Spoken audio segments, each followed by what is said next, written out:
पानीले भिजे नि सङ्गीता दिदी घरमा छ कि छैन हौ चिया खान जानु पर्यो सङ्गीता दिदी हजुर के गर्नु हुँदैछ हौ ए जाडो भएर यहाँ बसिरहेछ हौ पानी परेर साह्रो भयो कि पानी दिनुहोस् न हौ मेरो कस्तो चिसो लागेर झन्डै मरिने हौ ए बस न त हुन्छ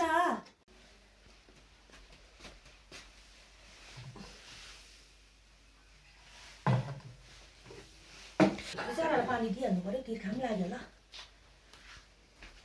कहाँ बनाएको थ्याङ्क यू ल सङ्गीता दिदी पानी खान्छु खाउ न कहाँ बनाएको तिमी चाहिँ यस्तो पानीमा हेर न सङ्गीता दिदी बजार गएर आएको कि कस्तो जाडो लागेर पानी खानु पर्यो भनेर नि अन्त पसेको अन्त सुपारीहरू ल्याइन यस्तो जाडोमा त कस्तो सुपारीहरू खानु पर्थ्यो ल्याइन हौ पैसा त थिएन बिचमा पनि फेरि आयो होला नि खै हेर्नु त ब्याग छैन हौ यी ल्याइन केही पनि ल्याएको छुइनँ ब्यागमा छ होला नि ढाँटेको होला नि ल्यायो होला नि ढाँटेको होला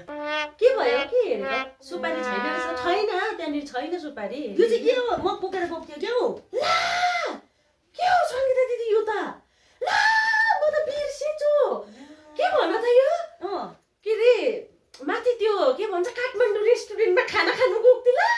कम हालेर लिन्छ अब के गर्नु म यो के भएको राम्रो घरको गफ जस्तो सोचेर पनि लिएर आएछ के भएको के गर्नु म अब तिमी त भाइरस भयो ला